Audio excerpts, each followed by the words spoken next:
बिस्मिल्लाहिर्रहमानिर्रहीम, अस्सलाम वालेकुम जी, सुबह बखैर। एक नया दिन, नई सोच और नई सुबह के साथ मैं हूँ सोहा अफजल और मैं हूँ लाहौर स्टूडियो से लाइव। लेकिन आपको पता है कि इस्लामाबाद स्टूडियो से भी लाइव हमारे साथ कौन होता है?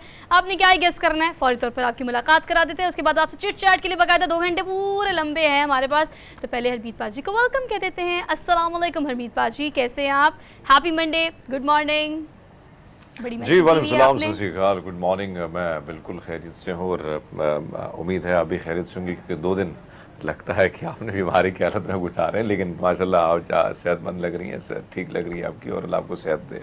अच्छा, आजकल कॉम्प्लीमेंट देना चाहिए ना, तो ये कॉम्प्लीमेंट देना चाहिए, नहीं आप बहुत स्मार्ट लग रही है। बहुत सेहतमंद लगने से मुराद बहुत सारी चीज़ों को लिया जा सकता है, लेकिन चलिए आपने भी मैचिंग की भी और माशाल्लाह आप भी काफ़ी अच्छे लग रहे हैं। लेकिन आपको पता है हमारे व्यूअर्स और मैं और आप आजकल शादी सीजन ऑन होने की वजह से हर वीकेंड पे बैक टू बैक अब शादियाँ आ रही, बल्कि वीकेंड क्या कोई मंडे से लेके ऑनवर्ड, जिसको सैटरडे संडे या फ्राइडे की डेट नहीं मिली ना, उसने मंडे ट्यूसडे वेंसडे कोई शादी रख ली है। क्योंकि आपको पता है जब शादी सीजन ऑन होता है तो आपको हॉल्स की टाइमिंग्स की वजह से और फिर हॉल्स की बुकिंग की वजह से आपको डेट्स नहीं मिल पाती। तो अब लोगों की कोशिश ये है कि बस इस शादी सीजन में शादी हो जाए, बाय हुक और बाय क्रुक हो जाए, कोई बात नहीं, मंडे को कर लेते हैं शादी।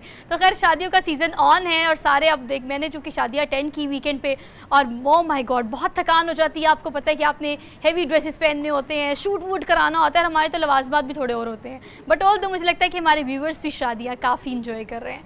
तो इस इंजॉयमेंट के साथ साथ भी स्टार्ट कर लेते हैं first working day of the week, यानी मंडे। और मंडे से आपको पता है कि मंडे ब्लूज़ इज़ रियल, और वो ये होते हैं कि ग्रेजुएशन के बाद से मुझे मंडे ब्लूज़ का पता लगा, उससे पहले नहीं पता था कि वीकेंड के बाद आपका दिल नहीं करता काम पे जाने का, बच्चों का दिल नहीं करता स्कूल कॉलेज यूनिवर्सिटी जाने का। बट ऑल दो हरमीत पाजी आपका दिल करता है, मुझे लगता है मंडे को आने का बहुत ज़्यादा।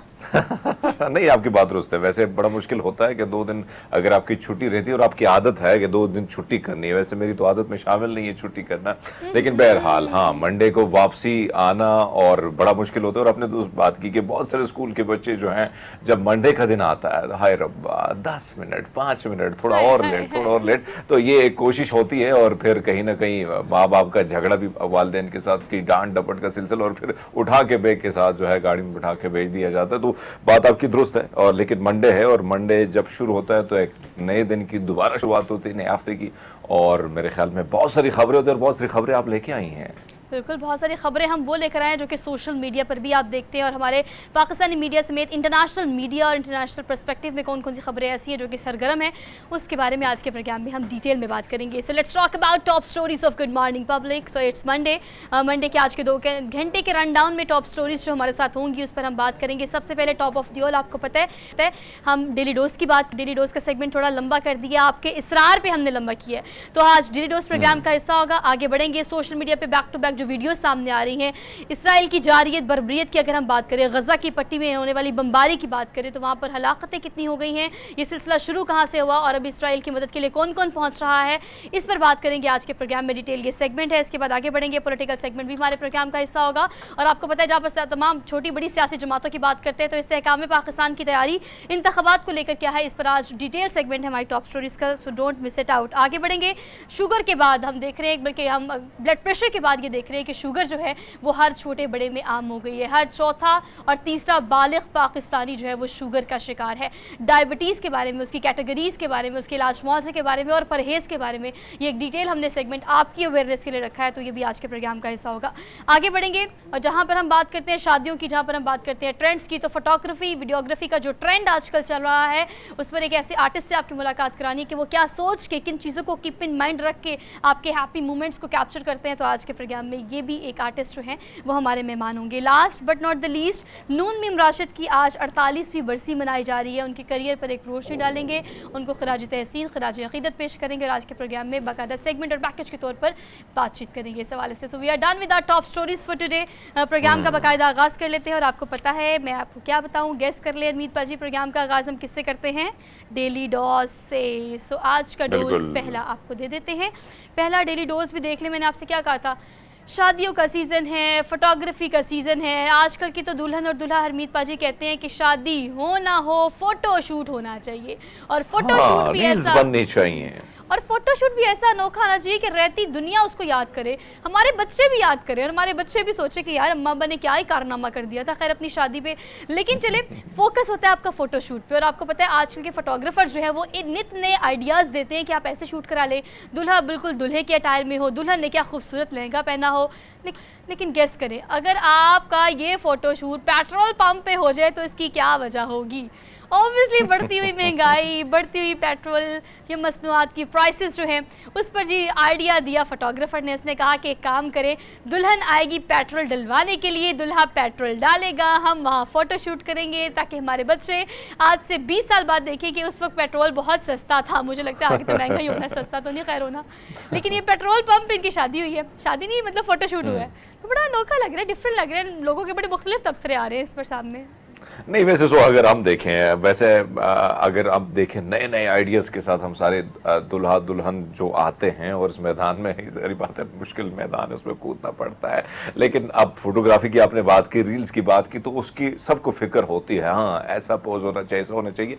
लेकिन आपको याद होगा इससे कबल जब प्याज 300 रुपये यानी डॉलर से ज़्यादा ऊपर हो चुका था, तो फिर हमने देखा कि एक दुल्हा जो है उसके गले में था प्याज का हार बनाया, उसके गले में डाल दिया कि प्याज का हार। और वो फिर उसी तरह आज अगर हम देखें पेट्रोल की जो प्राइस है वो दिन ब दिन रात की तारीकी में जैसे कम तो की जाती है 8 रुपए और 7 रुपए, लेकिन जब बात की जाती है तो फिर वो कहीं ना कहीं 30 और 40 रुपए तक पहुंच जाती है। मेरे ख्याल में ये आइडिया बड़ा मजे का है और आपने अच्छी बात की कि फ्यूचर में मुस्तकबिल में कभी वक्त आएगा तो अपने बच्चों को बताया जाएगा कि पुत्र पेट्रोल बड़ा महंगा सी, फिर भी मैं तेरी अम्मा ने लेके आया। लेकिन बहरहाल मजे का शूट है और आपकी बात दुरुस्त है कि लोगों के बड़े मजे मजे के कमेंट्स होते हैं, वो भी अगर आप कोशिश हम करेंगे कि वो भी कभी वो कमेंट्स को भी शामिल करें कि लोगों के बड़े मजे मजे के कमेंट्स वो भी होगा तो कुछ फनी चीजें भी शामिल हो जाती हैं।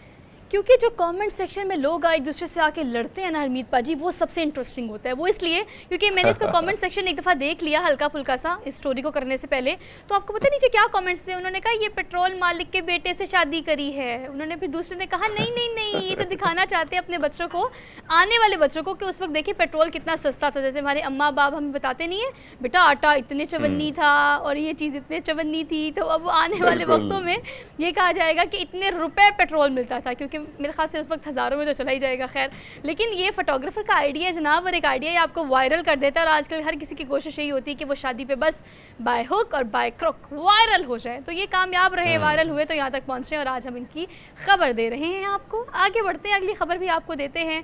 बच्चे कहाँ से सोचते हैं और बच्चे क्या सोचते हैं हरमीत पाजी। बच्चे मन के सच्चे और बच्चों की मासूमाना सोच, बच्चों के दिल बहुत ही सादा होते हैं, लेकिन उस सादा दिल में ये ख्याल कैसे आ गया मुझे नहीं पता। 8 साला बच्ची है जिसने झगड़े के बाद बाप को बराए फ़रोख्त होने का इश्तिहार दे दिया। मतलब घर के दरवाजे पे उसने, अच्छा बाप से हो गई उसकी लड़ाई, हल्की फुल्की लड़ाई हो गई होगी, बाप ने डांट दिया होगा, बेटी ने पकड़ा एक पेज, उसके ऊपर लिखा और लिखा, ये भारत से खबर दे रही हूँ मैं आपको, कि मेरे अब्बू बराए फ़रोख्त, और पैसे कितने लिखे 2 लाख रुपए, भारतीय 2 लाख रुपए उसने लिखे। और उसने कहा मुझे ये बाप नहीं चाहिए, प्लीज़ जिसको चाहिए वो ले जाए, और बराए फ़रोख्त कर दिया। अच्छा एक रिश्ता बड़ा खूबसूरत है, वो है बेटी और बाप का। हाँ। आपने देखा होगा कि जो बेटा है वो ज्यादा कनेक्ट यानी वो ज्यादा रहता है करीब माँ के, और बेटी जो होती है वो अब्बा के बड़ी करीब रहती है। लेकिन इस रिश्ते को अगर आप देखें तो बच्ची थक गई है, और मेरे ख्याल में डांट डपट के बाद, वैसे अगर हम देखें बहुत सारे फैमिलीज में, बहुत सारे घर में ऐसा होता है कि बच्चों पे बड़ा असर पड़ता है जब माँ बाप के झगड़े हों।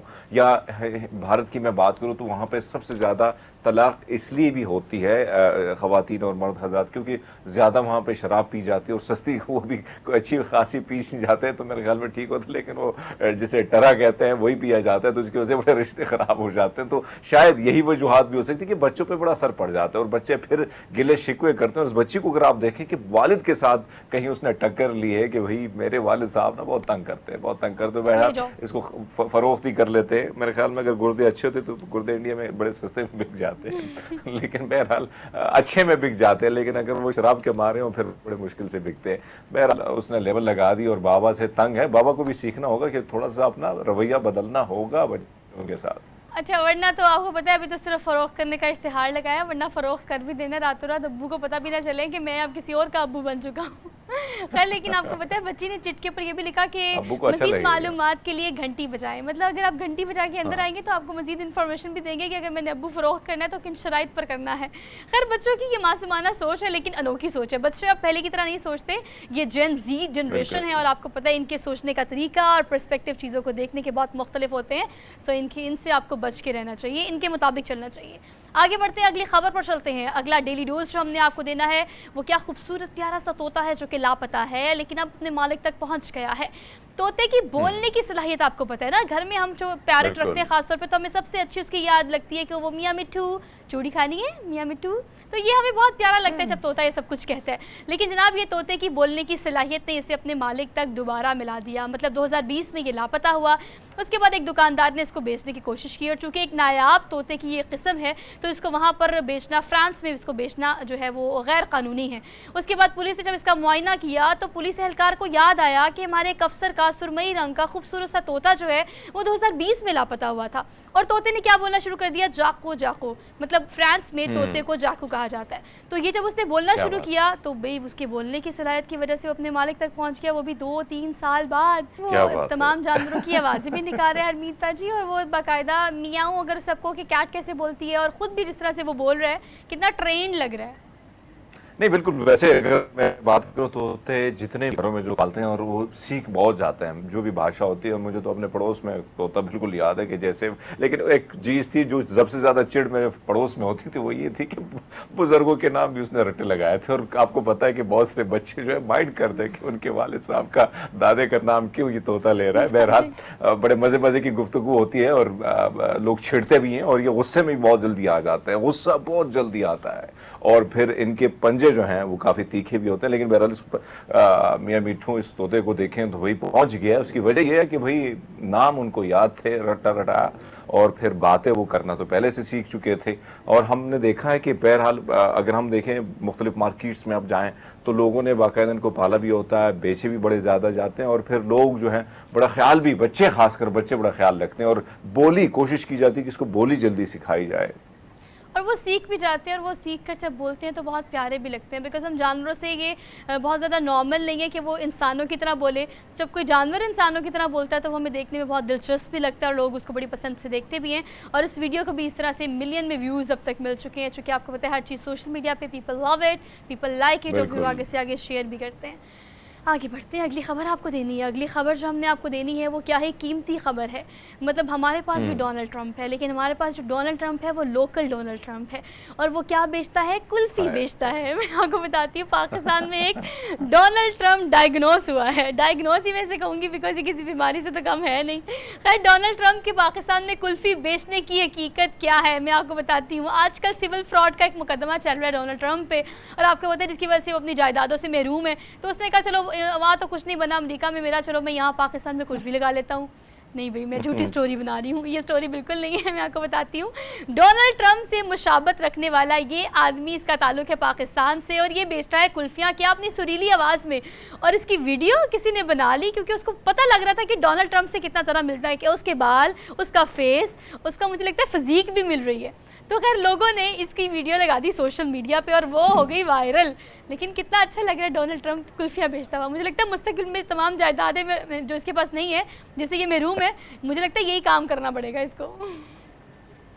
बात अब कि कहीं ना कहीं बहुत सारे मामला बेचारे पे बड़े केसेस और जो हम दिन ब दिन उस पर भी बड़े मुकदमात हमारे साबिक़ा पीएम की तरफ पे वो चल रहे हैं। कि अगर आप इनको देखें, इसकी वीडियो पहले भी से काफ़ी ज़्यादा वायरल हुई थी और वो बड़ी करीब सी थी। यानी उसमें तो ये कुल्फ़ी का अंदाज़ जिस तरीके से ये बेच रहे हैं वो चीज़ें भी ज़्यादा थी। तो बहरहाल आप मुशाबत की बात की जाए तो बात दुरुस्त है कि दुनिया में कहीं ना कहीं 7 ऐसी शक्लें जो आपसे मिलती हैं, लोग पाए जाते हैं। मैंने तो अपने हम शक्ल काफ़ी देखे होंगे, लेकिन मुझे नहीं मालूम कि आपने देखे होंगे। हाँ, लेकिन मैंने देखे, मुझसे मिले भी हैं। बात वही है कि आप इनको देखें तो बिल्कुल ऐसा लगता है कि डोनाल्ड ट्रंप जो है गुर्बत के मारे और बड़े मुश्किल के सताए हुए आए पाकिस्तान में कुल्फियाँ बेच रहे हैं। लेकिन हाँ, वीडियो मज़े की है। और फिर जब आप, बहुत सारे लोग डोनाल्ड ट्रंप को कौन नहीं जानता, जब देखते हैं कि हाँ ये तो है उनकी कॉपी, तो फिर कहीं ना कहीं पाजी ने एक वीडियो बना ली और वीडियो आज हम सोशल मीडिया पे देख रहे हैं। लेकिन पिक्चर अभी मेरे बाकी है दोस्त। Good one, good one. वैसे अगर आप देखा होगा लाहौर के अड्डों में लिया अड्डे हैं आसपास, वहां पे बचने का अंदाज होता है।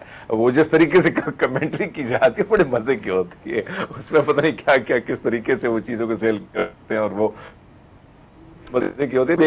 अपनाया हुआ है और गला भी बड़ा सुरीला है, तो उसी सुरीली आवाज में अपनी कुल्फी बेचने डोनाल्ड ट्रंप साहब। बहरहाल उनकी कॉपी ऐसा नहीं कह सकते, वरना पे केस हो जाएगा। हंसने वाली, हंसाने वाली और अच्छी अच्छी खबरें देके हमने आपके दिन का आगाज बेहतरीन तरीके से कर दिया। अब हमने लेनी है एक ब्रेक, और ब्रेक के बाद वापस आएंगे, डिटेल में उनको डिस्कस करेंगे। So don't go away, keep watching. Welcome back after the break. अब हम बात करेंगे प्रोग्राम में इस्राएली फौज अफवाज की जानिब से जो भी गज़ा की पट्टी समेत मुल्क भर में देख रहे हैं कि जो मजालिम ढाए जा रहे हैं, जो बर्बरियत का मुजाहरा किया जा रहा है। अगर हम इस्राएली काबिज़ अफवाज की बात करें तो फ़लस्तीनियों पर होने वाले मजालिम जो है वो कोई नई बात नहीं है। अभी जो देखने में आ रहा है, गज़ा की पट्टी पर जो रॉकेट बरसाए जा रहे हैं, कई बुलंद इमारतें जो है उनको मिसमार किया जा रहा है, और जो हलाकतों की तादाद है 250 हो गई है, जिसमें फ़लस्तीनी शहीद हुए हैं और सैकड़ों अभी इस वक्त ज़ख्मी हैं। लेकिन उससे पहले अगर हम बात करें इन तमाम सूरत हाल की, फ़लस्तीनी मज़ामती तंजीम हमास के इसराइल हमलों पर वहाँ के जो है सीनियर फ़ौजी कर्नल वो हलाक हुए, और कहा जा रहा है कि वहाँ पर जो हलाकतों की तादाद है वो 500 से भी ज़्यादा है। तो दो तरफ़ा ये सूरत हाल जो है इस पर हम बात करेंगे, और बात करने के लिए नजमुल साकिब साहब हमारे साथ मौजूद हैं, साबिक सफ़ीर। इनको आज के प्रोग्राम में हम खुशामदीद कहते हैं। अस्सलाम वालेकुम सर। जी वालेकुम अस्सलाम। जी Soha sir, thank you so much for joining us for good morning public. Sir कहिएगा, सूरत हाल कोई नई नहीं है, इससे पहले भी गज़ा की पट्टी पर खासतौर पर हमने देखा कि फ़लस्तीनियों की जानिब से जो भी मज़ामत की जाती है, उससे पहले इसराइली काबिज़ अफवाज जो है उन्होंने कई जुल्म और बर्बरियत का मुजाहरा किया, और हमने देखा कि कई हलाकतें भी फ़लस्तीनी शहीद हुए, सैकड़ों ज़ख्मी हैं। अभी भी सूरत हाल यही है, रॉकेट बरसाए जा रहे हैं, गोलाबारी की जा रही है। इस सारी सूरत हाल पर जो मौजूदा सूरत हाल है, आप क्या कहेंगे?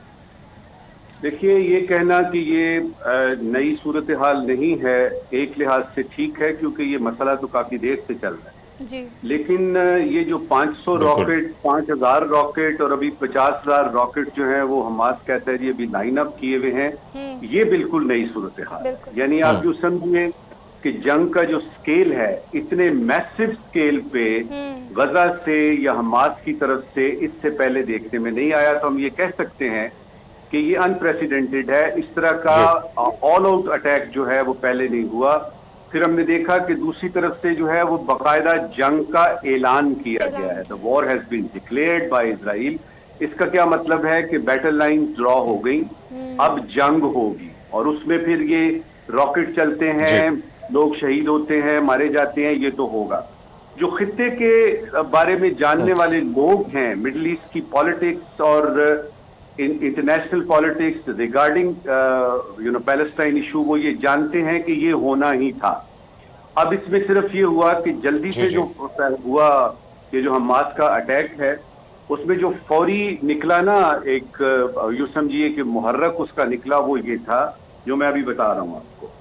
देखिए, ये पिछले दिनों से हम सुन रहे हैं कि एक और चीज जी नजम साहब, अगर हम देखें सारी सूरत हाल को, अगर हम देखें जिस तरीके से हमला हुआ है, और फिर हमने ये देखा कि इसराइल की अगर बात की जाए, मुझे ये आवाज़ मेरी रिपीट सुनाई दे रही है इसलिए माजरत चाहता हूँ, लेकिन सवाल अगर आपको सुन पा रहे हैं सर, ये जिस तरीके से ये हमला हुआ है, इंटेलिजेंस इदारे जिसके पूरी दुनिया में डंका बजता है, लेकिन उनको भी खबर ना हुई। और हमास की अगर बात की जाए, इस वक्त ईरान की बात की जाए, लेबनान की बात की जाए, तो वो भी हिमायत में कूद पड़े हैं। क्या लगता है सर, इससे पहले यूक्रेन और रशिया की जो वार थी उसका भी काफी असर पड़ा पूरी दुनिया पे। इस वक्त जो सूरत हाल लग रही है, कहीं ना कहीं ये मामला चाइना और उस ब्लॉक, वो जो ब्लॉक मुख्तलिफ ब्लॉक्स बने हुए हैं, उसी में ये मामला चलना चाहिए। आपको क्या लगता है कि यह मामला तूल पकड़ सकता है सर? इंटरनेशनल रिलेशंस जो है ना हरबीर सिंह जी, ये बड़ी कॉम्प्लिकेटेड सी चीज है, लेकिन मेरे ख्याल में इसका यूक्रेन वॉर से कोई इतना डायरेक्ट ताल्लुक नहीं बनता। ब्लॉक्स जो हैं उनका स्केल और उनका स्कोप, नेचर, एक्सटेंट जो है वो डिफरेंट है। ये स्पेसिफिकली ये मिडिल ईस्ट की बात है, और इसमें मैं बोल रहा था तो आपने मुझे सवाल के लिए रोका। जरा वो बात मेरी समझ लीजिए, उससे आपका पर्सपेक्टिव क्लियर हो जाएगा कि हमास ने ऐसा क्यों किया। क्योंकि नॉर्मली तो हम देखते हैं हमले होते हैं, रॉकेट जो है बरसाए जाते हैं इजराइल की तरफ से, और गजा में होते हैं, और फिर उसके बाद तबाही होती है और वगैरह। हमास ने क्यों किया? उसकी दो वजूहात हैं। सबसे पहले जो यानी वजह है वो ये है कि अमेरिका ने जो एक डील करने की कोशिश कर रहा है कि जिसमें इजराइल और KSA यानी जो सऊदी अरेबिया है उनके दरमियान ताल्लुकात हों। उस मुआहदे को अगर आप पढ़ें तो उसमें 2 स्टेट वाला जो सोल्यूशन है फलस्तीन का, उसको साइड लाइन कर दिया गया है। तो अब फलस्तीनियों को ये लगा कि अगर ये वाकई सऊदी अरेबिया जो कि मेन वो है OIC का मेंबर और एक तरह से सरखेल है इसका ये यानी मुसलमान यानी हुकूमतों और मुल्कों का, अगर उसके ताल्लुकात भी इजराइल से ठीक हो जाते हैं तो हम तो बिल्कुल ही तनहा हो गए। तो ये है इसका फौरी यानी जो समझिए फौरी वजह उसकी ये है। दूसरा ये है कि हमास ने ये बताया और फलस्तीनियों ने ये बताया कि बाबा ये मसला अभी जिंदा है, आप इसको इग्नोर नहीं कर सकते। हाँ। दुनिया की जो ताकतें बड़ी खासतौर पे वेस्टर्न पावर्स हैं, वो जब देखती हैं इजराइल को तो सिर्फ इजराइल के नेशनल इंटरेस्ट को देखा जाता है। तो ये इतने भरपूर तरीके से जो हमास ने बताया है। नजम साहब, एक और चीज जो हम देख रहे हैं कि इस वक्त जो तुर्की की जानिब से या अरब ममालिक हैं वो हमारे सामने हैं, उनका इसराइल को एक्सेप्ट करना, या फिर तुर्की की जानिब से जो इस पर ही रिमार्क्स आए हैं कि भाई सब्र और तहम्मुल का मुजाहरा करें। आपको क्या लगता है सर, OIC क्या किरदार अदा कर सकती है जो उसने अभी तक नहीं अदा किया? ये जो है ना OIC तो एक कल उनका बयान आ गया था, बड़ा हल्का फुल्का सा, वो जो नॉर्मल एक होता है कि जी दोनों मुल्क जो हैं वो रिस्ट्रेन करें और जंग बढ़नी नहीं चाहिए वगैरह वगैरह। Formality sir, formality. यानी वो यूं समझिए कि एक तरफ से आ रहा है अमेरिका और UK और फ्रांस जो है वो ये कह रहे हैं कि जी बताएं कितनी जंगी इमदाद चाहिए, कितना असला चाहिए, क्या आपको मदद चाहिए। और उसमें वो यूनाइटेड नेशन सिक्योरिटी काउंसिल में बाकायदा इजलास बुला लिया गया। दूसरी तरफ क्या है कि हम चाहते हैं कि ये जंग बंद हो। तो OIC का जो मिथ है, जो उसके अंदर जो मेटल है या जो उसको करना चाहिए वो हमेशा की तरह, और उसकी वजह ये है कि 56 ममालिक हैं OIC में और इन 56 ममालिक की 56 फॉरेन पॉलिसियां हैं अलग-अलग। अच्छा, याद रहे कि ये OIC बनी ही थी, मस्जिद अक्सा का वाकया पेश आया था और ये OIC का की जो बुनियाद है वो फलस्तीन मसले की वजह से यानी ये फोरम तश्कील दिया गया था। अब ये है, इस वक्त की सूरत हाल ये है कि इजराइल ने कह दिया है कि ये जंग तवील होगी। Sir sorry for the interruption sir, जिस चीज़ के बारे में आप बात कर रहे हैं, ऑब्वियसली अक़वाम मुत्तहिदा के सलामती कौंसिल का जो इजलास हुआ वो बंद कमरा इजलास था, बेनतीजा वो ख़त्म हो गया। इस वक्त आप जो सूरत हाल बता रहे हैं सर, उस पर आपको पता है ऐलान जंग की बार बार हम बात कर रहे हैं कि जब ऐलान कर दिया जाता है जंग का तो फिर सूरत हाल क्लियर हो जाती है इस हवाले से कि तबाही की जानिब ही बढ़ा जा रहा है। आप क्या समझते हैं अमेरिका की जानिब से इसराइल को इस वक्त जो है वो जंगी बहरी बेड़ा भेजने का भी ऐलान किया गया है? जैसे हम इक्विपमेंट्स की बात कर रहे हैं, असलहे की बात कर रहे हैं, तो इतनी बड़ी मदद जब आ जाएगी तो फिर सूरत हाल आप किस तरह से देख रहे हैं कि कहीं तरीके से भी या तो रुक जाए या फिर ठीक डायरेक्शन में चली जाए? ये बैटल लाइंस मैंने जिस तरह बताया ड्रॉ हो चुकी हैं, तय हो चुका है कि ये हमास ने हमला किया है, इसका मुंह तोड़ जवाब इजराइल ने देना है। एक तरफ हमारे जज्बात हैं फलस्तीन के लिए, अगर मैं पाकिस्तान की बात करूं, लेकिन पाकिस्तान की तरफ से जो कल यानी प्रेस रिलीज इशू हुई है या जो निगरान वजीर खारजा ने बयान दिया है या जो हमारी स्पोक्स पर्सन ने दिया है, उसमें ये है कि हम चाहते हैं कि ये जंग जो है वो यानी ये रुक जाए और जो मसले का हल है 2 स्टेट जो है वो 1967 की जो है वो सारे इलाके वापस किए जाएं। ये पाकिस्तान के लिए बड़ा मुश्किल इसलिए है कि हमने इजराइल को तस्लीम नहीं किया हुआ। बहुत सारे मुस्लिम ममालिक हैं जिन्होंने इजराइल को तस्लीम कर लिया हुआ है, UAE समेत, और सऊदी अरेबिया जो है वो बिल्कुल पास खड़ा है। हमने अभी फैसला नहीं किया और कल ही हमें बताया गया कि जी हमारे जो निगरान वजीर आजम हैं कि इजराइल को हम तस्लीम नहीं करेंगे। अब एक तरफ यह है कि इजराइल को तस्लीम नहीं करेंगे, दूसरी तरफ यह है कि जो वेस्टर्न पावर्स हैं वो इजराइल के साथ हैं, हम सऊदी अरेबिया के साथ हैं, लेकिन 2 स्टेट सोल्यूशन भी चाहते हैं। तो ये एक घबराने की बात नहीं है, ये वो जो सिफारतकारी होती है उनको इस किस्म के चैलेंजेस का सामना होता है। यही वजह है कि जो स्टेटमेंट कल आई है हमारे फॉरेन ऑफिस से, बड़ी सोच विचार के बाद आई है। अब ये है कि ये यानी पाकिस्तान अच्छा का सर, एक stand और जो है, चीज अगर हम देखें सर, अगर हम देखें, हमने कभी इस किस्म की सिचुएशन नहीं देखी। 2007 में गजा की पट्टी की बात की जाए जिस पर कब्जा जमा लिया गया, लेकिन हमने ये देखा है कि उमूमन फलस्तीनियों को ही यरगमाल बनाया जाता था। लेकिन इस बार हम देख रहे हैं कि जो तिल ऐप है वहां के एयरपोर्ट पर इतनी ज्यादा रश बनी हुई कि इसराइली मुल्क छोड़ के जा रहे हैं। यानी इस किस्म का खौफ पहली दफा हम देख रहे हैं कि इसराइलियों में पाया जा रहा है। आपको लगता नहीं है सर कि हमास की बात की जाए, हिजबुल्लाह की बात की जाए, वो बड़ा दोबारा अगर आए हैं तो बड़े जबरदस्त तरीके से उन्होंने बैकअप किया है? ये जो तल अवीव की आप बात कर रहे हैं ये दोनों तरफ से है, क्योंकि कुछ इजरायली भी छोड़ के जा रहे हैं और कुछ फलस्तीनी भी छोड़ के जा रहे हैं। देखिए, जब जंग लगती है तो जाहिर है कि जो लोग, उनको पता है कि ये रॉकेट जो है शेलिंग हो रही है, अभी टैंक्स भी शायद आने शुरू हो जाएंगे, तो लोग अपनी जान बचाने के लिए इवैक्यूएशन करते हैं। ये एक नॉर्मल सा रिएक्शन है पब्लिक की तरफ से।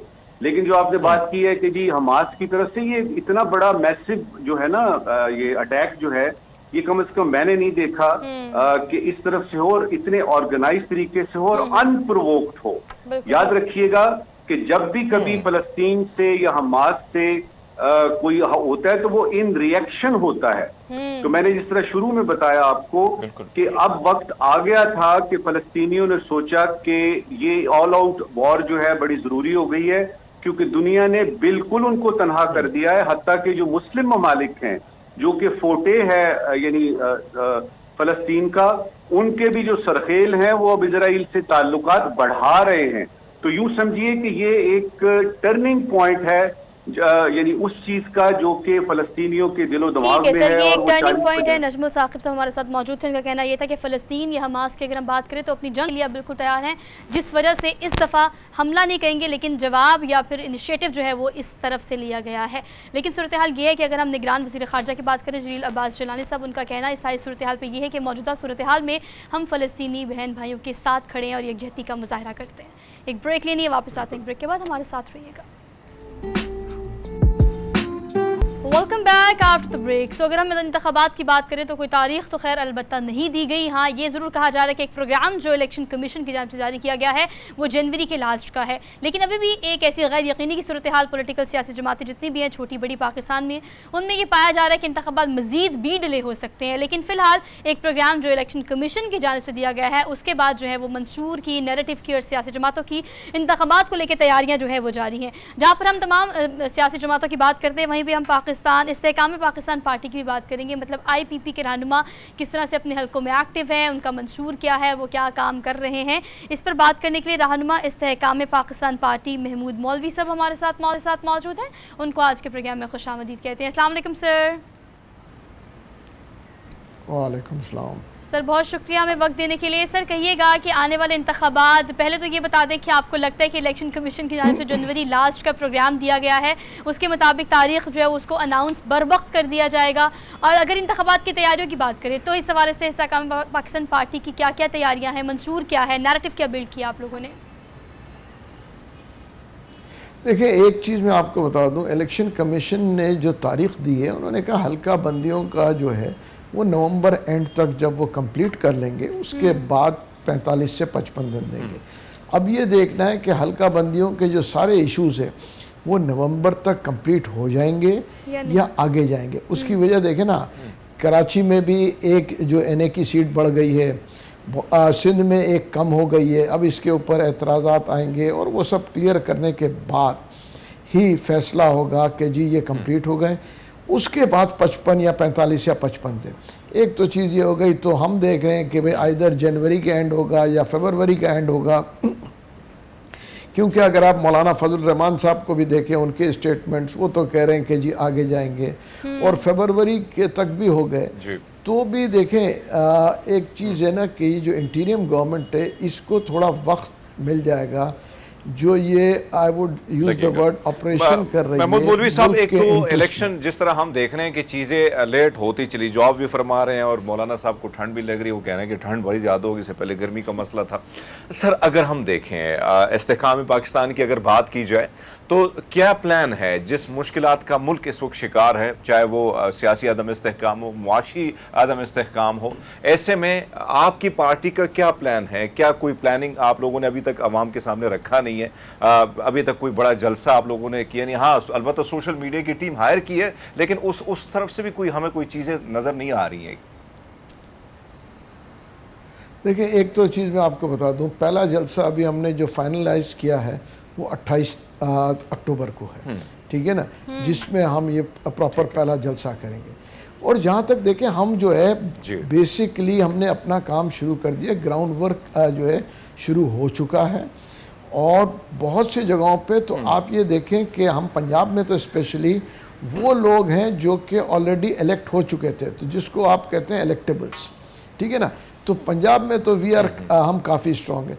दूसरा, जब आप बात कर रहे हैं मंशूर का, देखिए मंशूर हमारा यही है कि इस मुल्क के और मेन चीज़ें आवाम की बेहतरी के लिए, हमारा मेन चीज़ ये है कि गरीब आदमी को 200 से लेके 300 यूनिट वाले को जो है फ्री बिजली दी जाए, जो कि इंडिया में भी मिल रहा है। और इसमें कोई मैं कहूँगा कोई हम मैजिशियन का काम नहीं करेंगे। देखिए, जहाँ लाइन लॉसेस आप परसेंटेज को देखें, अगर वो लाइन लॉसेस को आप जो है कंपेयर करेंगे और जो हम कह रहे हैं 200 से 300 यूनिट, अब वो नहीं कह रहे हैं कि जो 400 यूनिट वाला है कि वो 300 यूनिट उसको फ्री होगा। जो तबका जो 200 और 300 यूनिट मैक्सिमम इस्तेमाल कर रहा है उसके लिए फ्री बिजली होगी। उसकी वजह कि वो कहाँ से दे सकेगा। आप मुझे बताएं ना, अगर एक आदमी 30 या 35 हज़ार या 40 हज़ार रुपये तनख्वाह ले रहा है तो वो 12 हज़ार की बिजली तो नहीं दे सकेगा। तो इनको तो फ्री देना ही पड़ेगा। अगर हम तो बेसिकली हमारा तो ये बड़ा क्लियर एजेंडा है। और ये अगर हम देखें, हम गवर्नमेंट तो बनाएंगे नहीं, I will be very Frank, मैं ये नहीं कहूँगा, मगर हम मेक श्योर करेंगे कि जो भी गवर्नमेंट बनाए ये इसको इम्प्लीमेंट हो और इसके हम मौलवी साहब, अगर हम देखें, आप सारे इलेक्टेबल्स हैं, इसमें कोई शक नहीं है। जहांगीर तरीन की बात की जाए, पहले जिस तरह उड़ानें भरी गई, अब उड़ानें भरी गई हैं। अब आपसे जानना चाहेंगे सर, आप लोग जो प्लान लेके आए और उस प्लान के मुताबिक कि आप लोगों ने यूनिट्स भी सस्ते देने, दीगर मामला भी करने, आप लोग मुख्तलिफ गवर्नमेंट्स में रहे हैं, बड़े मजे लिए, एंजॉय किए, मुख्तलिफ पार्टियों का हिस्सा भी रहे हैं, तो ये प्लान कभी उसमें भी आप लोगों ने कभी शेयर किए? और अभी की बात की जाए कि अगर आप लोग आएंगे और जिस तरह आपने फरमाया कि हुकूमत ना भी बन पाई तो इत्तेहाद होगा, तो किस जमात के साथ? क्या पीटीआई के साथ भी कोई इत्तेहाद हो सकता है अगर उनकी सीटें आ जाएं? सर देखिए, एक तो चीज़ मैं आपको बता दूं, हम जो है पीटीआई को हुकूमत बनाते हुए देख ही नहीं रहे, इसमें कोई दो राय नहीं है। अगर पीटीआई आपका कहना है कि हुकूमत बनाएगी तो फिर तो हम कम से कम जो है इस वक्त उनसे इत्तेहाद नहीं करेंगे। उसकी वजह कि हम उन्हीं में से निकल के और क्यों निकले, हम इसलिए निकले कि वहाँ पे जो है मेन चीज़ है डेमोक्रेसी नहीं थी और किसी की सुनी नहीं जा रही थी। देखिए, मैं ख़ास तौर पे हर अपने चैनल टीवी शो में ये कहता हूँ कि हम डेमोक्रेसी की बातें बड़ी बड़ी करते हैं, पहले तो पार्टीज़ में डेमोक्रेसी लेके आए। जब अपने पार्टी में डेमोक्रेसी नहीं होगी तो हम लोगों को क्या बेचेंगे? डेमोक्रेसी की बात कर रहे हैं तो इस चीज़ के ऊपर देखें, जहाँ डेमोक्रेसी होगी वहाँ आप लोगों की बात सुनेंगे और आप एक जॉइंट एफर्ट करके काम करेंगे। जहाँ डिक्टेटरशिप होगा कि जी जो मैंने कह दिया वो सही है, तो वो एग्जाम्पल्स आपने देख चुके पीटीआई का, केपीके की गवर्नमेंट तोड़ के क्या हुआ, असेंबलीज में नहीं जाके क्या हुआ। आज सारे वही लोग हैं जो ये कह रहे हैं कि जी हम जो है 80% लोग कहते थे खान साहब से कि खुदारा असेंबलीज में हमें जाने दो, 90% लोग कहते थे कि केपीके की गवर्नमेंट नहीं तोड़े, हम वहाँ पे बैठे हुए आराम से। मगर एक आदमी की वजह से अगर जो है आज ये हालत हुआ है पार्टी का, तो फिर वो उसी हिसाब से वो गवर्नमेंट भी वही चला रहे थे। जवाब दीजिए, जैसे हरमीत ने आपसे सवाल किया इस चीज़ पे, तो चलिए आप प्रिटी श्योर है ना कि हमने पाकिस्तान तहरीके इंसाफ के साथ किसी सूरत भी हमने जो है वो इत्तेहाद नहीं करना, इस मामले में तो आपकी पार्टी बिल्कुल क्लियर है। लेकिन अगर इंतखाबात की बात करें और उसके बाद इत्तेहाद की बात करें, तो हरमीत का सवाल आपसे ये था, जो मेरा भी सवाल है और जो आवाम भी जानना चाहती है, कि अगर हम पीडीएम की 16 जमातों की बात करें या ओवरऑल, तो आपको एक तो क्या लगता है कि चांसेस किसके कि जो हुकूमत बना लेगा? और फिर इत्तेहाद अगर आप करने के लिए चॉइस रखते हैं तो आपकी चॉइसेस में वो लिस्ट में कौन कौन सी सियासी जमातें हैं जिन पर आप रिलाय कर सकते हैं? देखिए एक चीज़ मैं आपको बता दूं, गवर्नमेंट क्लीन गवर्नमेंट जो है किसी को नहीं मिलेगी, ना पीपल्स पार्टी को मिलेगी, ना नवाज लीग को मिलेगी। तो उनको इत्तेहादी तो जो भी गवर्नमेंट बनाएगा बिना इत्तेहादी के गवर्नमेंट बना ही नहीं सकता। ये मैं आपको बड़ा तो आप लोग स्ट्रॉन्ग इत्तेहादी होंगे? आज बता रहा हूँ कि जी हम इत्तेहादी होंगे। जो आदमी गवर्नमेंट बनाएगा, ठीक है ना, उसकी वजह यह है कि अगर पीपल्स पार्टी समझती है कि पीपल्स पार्टी गवर्नमेंट बनाएगी, मैं उनको भी नहीं देख रहा हूं कि वफाक में क्लियर कट मेजॉरिटी के साथ, ना मैं PMLN को देख रहा हूं। तो ये एक जो है जॉइंट जो है गवर्नमेंट बनेगी जिसमें MQM भी होगी, जिसमें जो मैं देख रहा हूं पीपल्स पार्टी भी हो सकती है, PML। अब देखना है कि ऑपोजिशन में कौन बैठेगा, क्योंकि अच्छी ऑपोजिशन चाहिए। हमने जब इस्तेहकाम पाकिस्तान की बुनियाद रखी जा रही थी और बहुत सारे लोग जो थे वो कहीं ना कहीं साइड लाइन पे हो रहे थे, आप लोगों के साथ बहुत सारे लोग बैठे थे टीवी पे, लेकिन अब हमें वो नजर नहीं आते हैं। क्या वजह, कांटेक्ट में है या फिर उन्होंने साइड लाइन कर लिया आप लोगों से? देखें, कुछ लोग कांटेक्ट में हैं, कुछ लोग जो है आई वुड से उन्होंने मतलब एक आध ने उन्होंने छोड़ भी दिया है। उसकी वजह कि वो साइड पे बैठे हुए हैं, क्योंकि हम दो कश्ती वाले लोगों को अपने साथ नहीं रखेंगे, जो हमारी कश्ती में भी बैठे और इस उम्मीद में भी हो कि अगर PTI वापस आएगी तो हम उसमें चले जाएंगे। तो उस उम्मीद वाले लोगों को हम जो है बेसिकली पार्टी में हम कह रहे हैं कि वो आके फ़ायदा नहीं। क्यों? ठीक है मौलवी साहब, थैंक यू सो मच। दो कश्तियों के है वो तहरीक इंसाफ के हों, पाकिस्तान पीपल्स पार्टी के हों या नून लीग के हों, इस तरह काम में पाकिस्तान का हिस्सा नहीं बन सकते। लेकिन एक बात हरमीत उनकी बिल्कुल ठीक थी, थोड़ा थोड़ा सबको दिया जाएगा, जो कि हमेशा में इस पाकिस्तान में देखा भी है कि थोड़ा थोड़ा हिस्सा सबका होता है। नहीं होता तो अवाम का नहीं होता। हुकूमत बदल गई, हुकूमत बदल गई, अपोजिशन बदल गई, आपके इस्टेब्लिशमेंट बदल गई, नहीं बदले तो हमारे हालात नहीं बदले, नहीं बदले तो हमारे सियासतदान नहीं बदले। एक ब्रेक लेनी है, वापस आते हैं एक ब्रेक के बाद। बिल्कुल। Welcome back after the break. So basically we are in the second hour of the show और ये एक अवेयरनेस सेगमेंट है, क्योंकि अगर हरमीत बाजी हम बात करें पिछले पूरे 2-3 सालों की, कोई कि 5 से 10 साल का टाइम पीरियड ऐसा था कि हम 3 में से 2 और 2 में से एक बंदे को कम से कम ब्लड प्रेशर का मरीज़ ज़रूर देखते थे।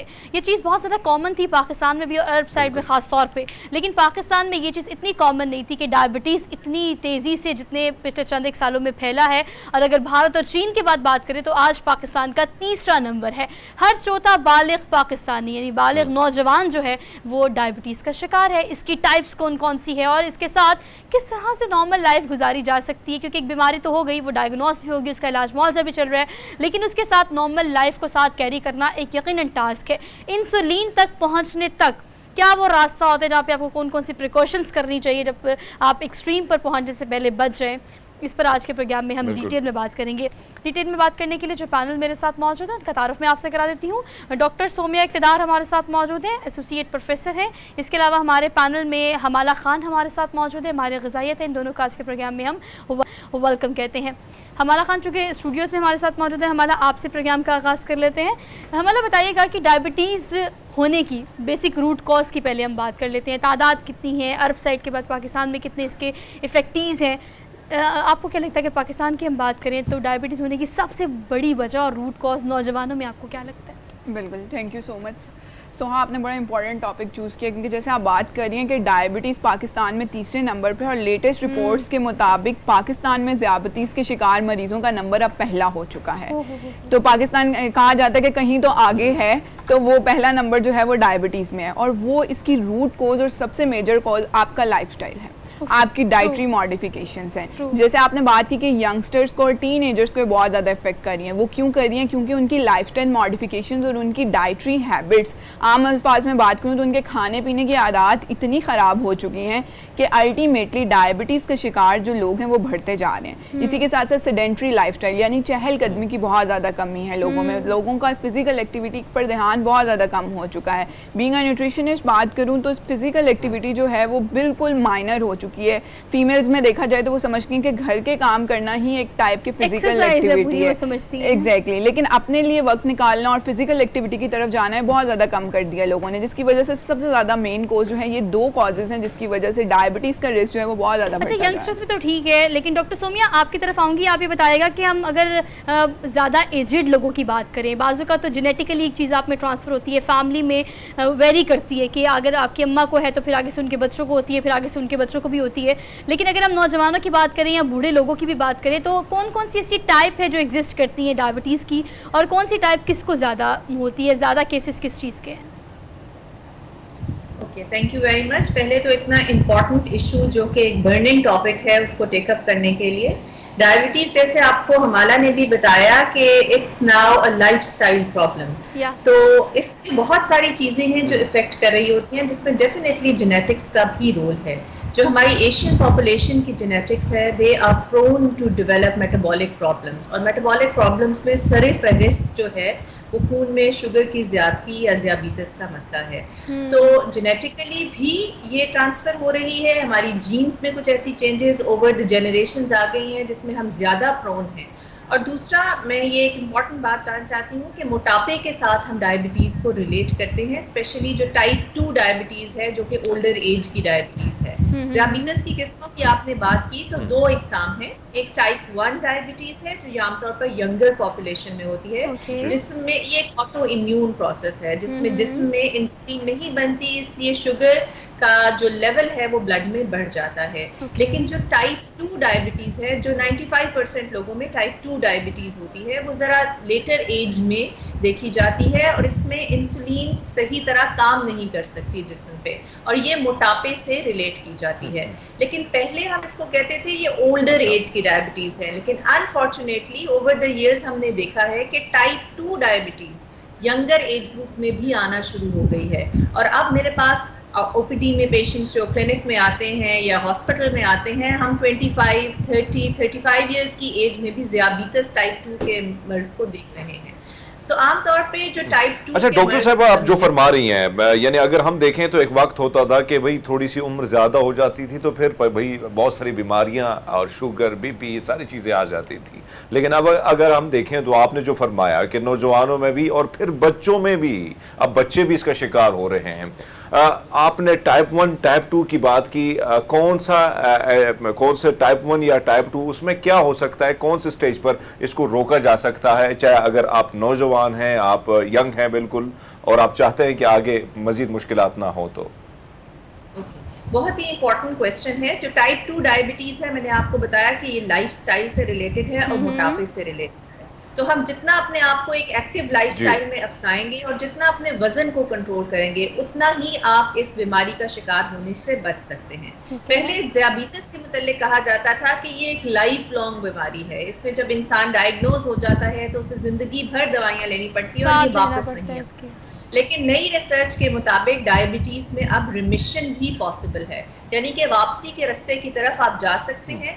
लेकिन ये उन लोगों में है जो कि अर्ली पिकअप के बाद अपना वेट कंट्रोल कर लेते हैं और अपने शुगर के लेवल्स को अपनी डाइट से इतना अच्छा मैनेज करते हैं कि वो नॉन डायबिटिक रेंज में आ जाती है। सो बहुत ज्यादा इंसान के अपने एक्टिव होने का इसमें अमल दखल शामिल है। अगर आप रिफाइंड कार्बोहाइड्रेट्स को अपनी ग़िज़ा से निकाल दें, अपने वजन को कंट्रोल करने के लिए रोजाना एक्सरसाइज करें, बेशक वो वॉक की फॉर्म में हो, किसी स्पोर्ट्स की फॉर्म में हो, आप जिम में चले जाएं, तो आप अपने जिस्म में से चर्बी को कम करते हैं। और जो चर्बी होती है वो ऐसा जहां जहां जमा होती है वहां पे इंसुलिन जो है वो काम नहीं कर सकती। इंसुलिन जो है हमारे इंसुलिन की आप बात करिए, सॉरी फॉर द इंटरप्शन, मैं चाहती हूँ कि आप इसको भी साथ ही एड्रेस कर दें। व्हेन डैमेज इज डन, आप इंसुलिन पे चले गए हैं, उसके बगैर आपका गुजारा नहीं है, खाने पीने में आपको बहुत मैनेज करना पड़ता है, रिवर्स होने के कितने ज़्यादा चांसेस है? जिस लाइफस्टाइल की आप बात करें, अगर उसको अपनाया जाता है, सब्जियाँ ज़्यादा खाई जाती हैं, गोश्त खोरी कम कर दी जाती है, एक्सरसाइज की जाती है, और इंसुलिन पर जाने के बाद क्या उससे वापसी मुमकिन है, और उसके लिए क्या तरीक़ाकार इख्तियार करना चाहिए, खासतौर पर वो जो कि अब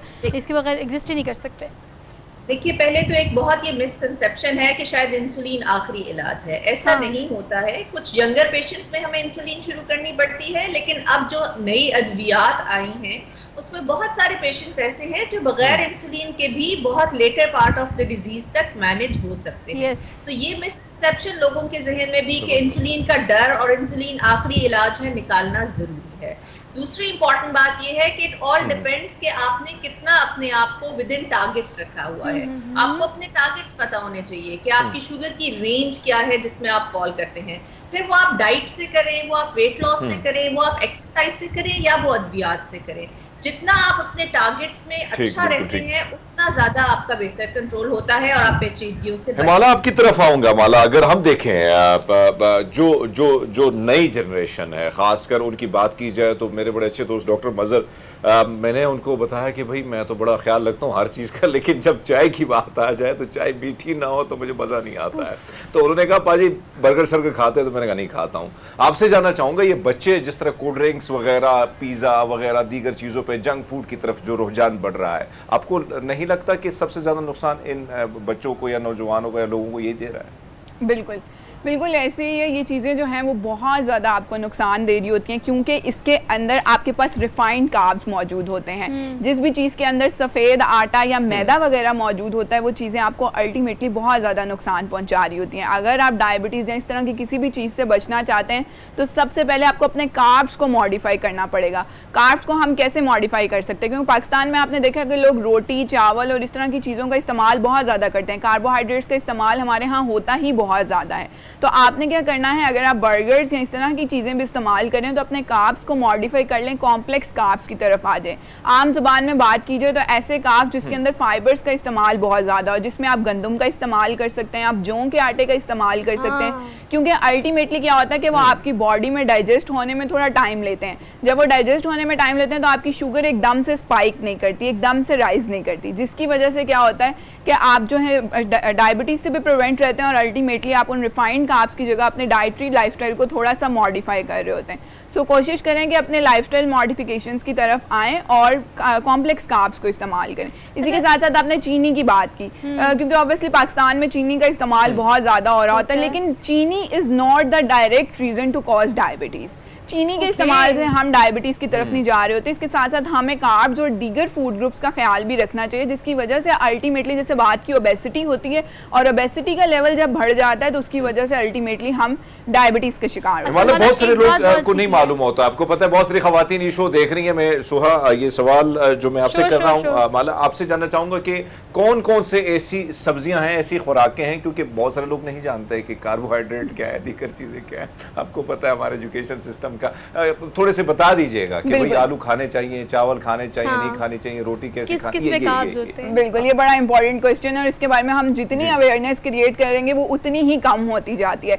इसमें सबसे पहले जैसे हमने कार्ब्स की बात करी कि हमें कॉम्प्लेक्स कार्ब्स का इस्तेमाल करना चाहिए, गंदम का आटा इस्तेमाल करें, जौ का आटा इस्तेमाल करें, दलिया बनाकर उसका इस्तेमाल करें, राइस में अगर इस्तेमाल करना है तो ब्राउन राइस इस तरह की चीज़ें इस्तेमाल करें जिसमें स्टार्च का लेवल कम हो। इसी तरह फलों की बात की जाए, फलों में आप कोशिश करें ऐसे फलों का इस्तेमाल करें जिनमें लो ग्लाइसीमिक इंडेक्स हो। आम जुबान में बात की जाए यानी कि उनकी शुगर बढ़ाने की कुव्वत बहुत ज़्यादा कम हो, और साथ साथ ऐसे फलों का इस्तेमाल करें जो आप छिलके के समेत इस्तेमाल कर सकते हैं, जिसमें क्या आ जाता है, आपके पास सेब आ जाता है, अमरूद आ जाता है, नाशपाती आ जाती है, जामुन। जामुन एक डायबिटीज़ के मरीज के लिए बहुत ज़्यादा इंपॉर्टेंट है, क्योंकि इसके अंदर ऐसी प्रॉपर्टीज़ मौजूद हैं जो आपके ब्लड शुगर लेवल को रेगुलेट करने के लिए बहुत ज़्यादा इंपॉर्टेंट है। जामुन का इस्तेमाल करें, आड़ू का इस्तेमाल करें, इस तरह के फलों का इस्तेमाल करें।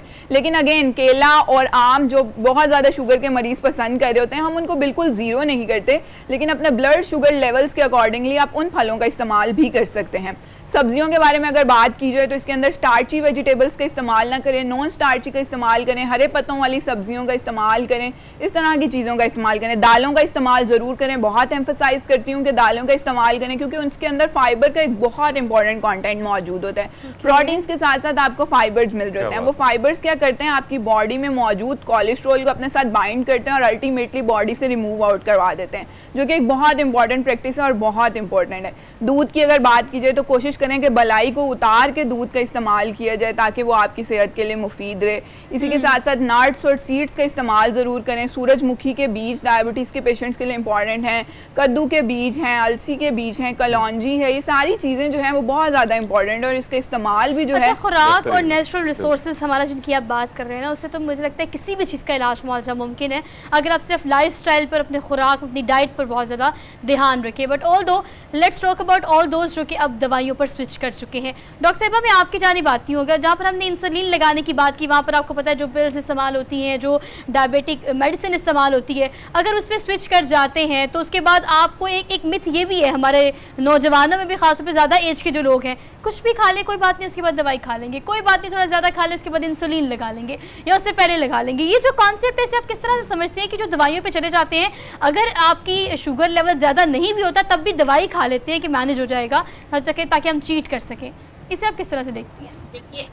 देखिए जो डायबिटीज़ की मैनेजमेंट है वो सिर्फ अद्वियात नहीं है। डायबिटीज़ की मैनेजमेंट एक 3 स्टेप प्रोसेस है जिसमें आपकी diet, exercise and then comes the role of medication. So अगर आप पहले 2 स्टेप्स को ओमिट करके सिर्फ दवाइयों से इलाज करेंगे तो आप कभी भी कामयाब नहीं हो सकते। It has to go hand in hand with your diet modification and your lifestyle.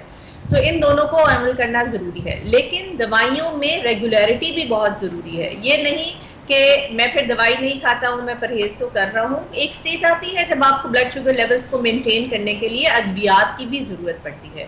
तो ये बहुत इंपॉर्टेंट है कि आपको जो डॉक्टर ने प्रिस्क्राइब की है मेडिकेशन, उसको आप राइट डोज के अंदर राइट टाइमिंग के ऊपर लीजिए, क्योंकि ये आपके ब्लड शुगर के लेवल्स को रेगुलेट कर रही होती है। दवाइयों की मिकदार को विद एज और विद प्रोग्रेशन ऑफ डिजीज कम या ज्यादा करने की भी जरूरत पड़ती है, उनकी एडजस्टमेंट की भी जरूरत पड़ती है। कई दफा लोगों को कोई साइड इफेक्ट्स आते हैं और दवाई बदलनी पड़ती है।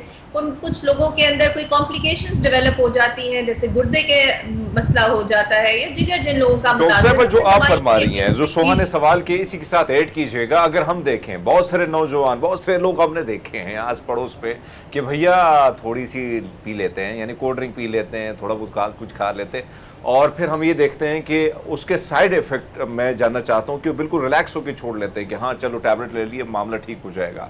आने वाला दौर कितना खतरनाक हो सकता है, गुर्दों के साथ साथ किन किन चीज़ जो है वो डैमेज हो सकती है। सवाल किया, अगर मैं आपसे पूछूं कि एक जो कोक का या जो भी फ्रिजी ड्रिंक्स है इसका कैन है, आपके ख्याल में कितनी शुगर होगी? 10 स्पून शुगर, कम से कम 10 to 11 स्पून शुगर होती है एक कैन।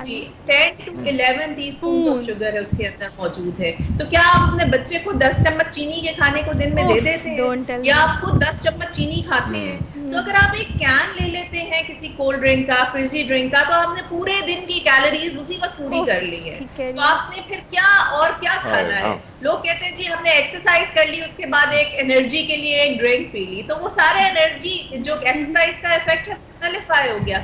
इसीलिए जब हम मरीजों को परहेज बताते हैं तो उनमें स्पेशली फ्रिजी ड्रिंक्स को अवॉइड करने को, जूसेस को भी अवॉइड करने को कहते हैं। बेशक वो नेचुरल फ्रूट के जूसेस हो, मतलब नेचुरली फ्रेश जूसेस हो, या डब्बे वाले जूसेस हो। Alright doctor Somiya, thank you so much. और हाला आपका भी बेहद शुक्रिया। हमारा कहना है कि हम दोनों नाम हाला और हमारा इकट्ठे बोल देते हैं। हमारा thank you so much for being here, और बड़ी अच्छी और प्रोडक्टिव डिस्कशन रही। बट ऑल दो मुझे लगता है कि इतनी बड़ी तादाद में मिसकंसेप्शन हमारे इर्द गिर्द पाए जाते हैं ना। आप अच्छा सा खाना खा लें, जब तक आपको लगता है कि आप ड्रिंक नहीं पियेंगे, ओ माय गॉड डाइजेस्ट नहीं होगा, और इस तरह के बहुत सारे कॉन्सेप्ट के चले हम सब कुछ खा लेते हैं, फिर दवाई खा लेंगे, सब कुछ खा लेते हैं, फिर इंसुलिन लगा लेंगे। खुदा का खौफ करें, अपने साथ इतनी ज़्यादती मत करें कि ज़िंदगी में आपको ज़िंदगी मौका ही ना दे मज़ीद ज़िंदगी जीने का। तो अपना ख्याल रखें प्लीज़, यही हमारा मकसद है सेगमेंट करने का भी। लेकिन अब प्रोग्राम में इस सेगमेंट को कंक्लूड करके हमने एक ज़बरदस्त सा तारीखी शहर है जो कि आपको दिखाना है, बल्कि यूँ कहे कि आपको विजिट कराना है, क्योंकि we are rich in culture. और अगर हमने वैल्यूज़ की नॉर्म्स की बात करें तो तारीख भरी पड़ी हुई है कि वो तमाम शहर अगर हम एक एक करके भी उस पर रख के आपको दिखाएं, तो मेरे ख्याल से आज हम रुख कर लेते हैं साहिवाल का। साहिवाल हरमीत यानी मिंट गुमरी की अगर हम बात करें तो आज भी बहुत सारे लोग इसी नाम से जो है ना वो पहचानते हैं। और शाहिद ने क्या ही ज़बरदस्त सा रिपोर्ट किया है, पूरे शहर को कितनी खूबसूरती से कवर किया है। और ऐसी कौन सी चीज़ है रिपोर्ट है और बड़ा खूबसूरत पैकेज आप कह सकती हैं सोहा। अगर आस पास बहुत सारे शहर, बहुत सारे इलाके जो हमने नहीं देखे और हम नहीं देख पाए, लेकिन जब आप वीडियो या पैगाम या टेलीविज़न की स्क्रीन पर आप देखते हैं तो दिल करता है कि जाए वहाँ पे देखें। साहिवाल की आपने जो बात अगर हम ज़्यादा मशहूर है वो ये है कि पंजाब में सबसे ज़्यादा मुख्तलिफ डेयरी फार्म की अगर बात की जाए तो उनको जब सप्लाई होता है दूध तो साहिवाल से ही होता है।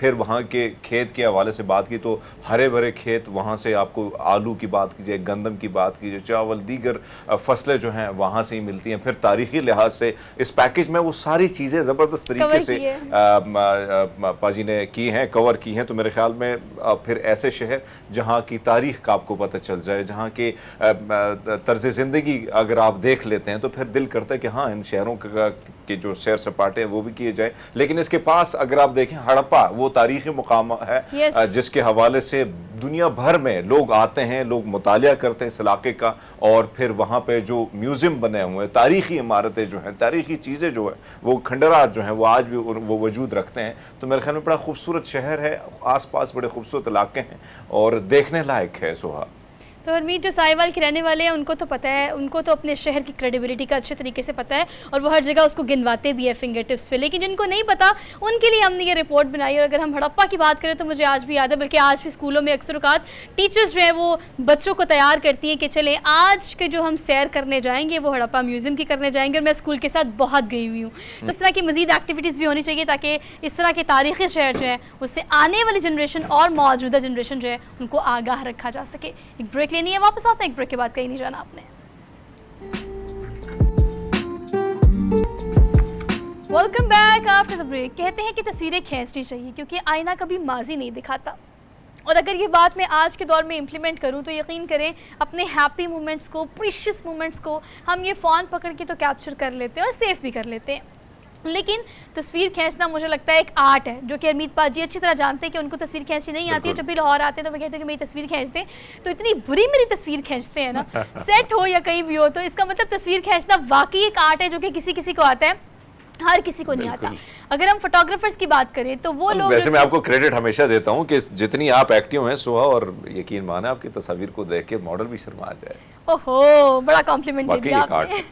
लेकिन ये आर्ट जिन लोगों के हाथ में है ना उनको भी जरा प्रोग्राम में शामिल करना इसलिए भी ज़रूरी है कि एक लंबे अरसे से जो लोग फोटोग्राफी कर रहे हैं, खैर अब तो बहुत ज़्यादा बड़ी तादाद में फोटोग्राफर्स आ गए हैं, लेकिन जो अगर हम पहले की बात करें तो जब इन्होंने काम शुरू किया किस सोच के तहत किया, अगर हम सिर्फ एक फ़ोटो खींचने की बात करें तो उस फोटो के पीछे एक हिस्ट्री होती है, एक आर्ट होता है। वो एंगल क्या लेना है, क्या चीज़ कैप्चर करनी है, क्या एक्सक्लूड करनी है, क्या इंक्लूड करनी है, क्या इमोशंस दिखाने हैं। तस्वीर इटसेल्फ खुद बोलनी चाहिए और उसके लिए एक माइंड होता है जो कि एक फोटोग्राफर के पास ही होता है। तो आज आपकी मुलाकात कराऊंगी, हमारे साथ जो हैं कैसर हफीज साहब मौजूद हैं, फोटोग्राफर हैं। इनको आज के प्रोग्राम में हम वेलकम कहते हैं।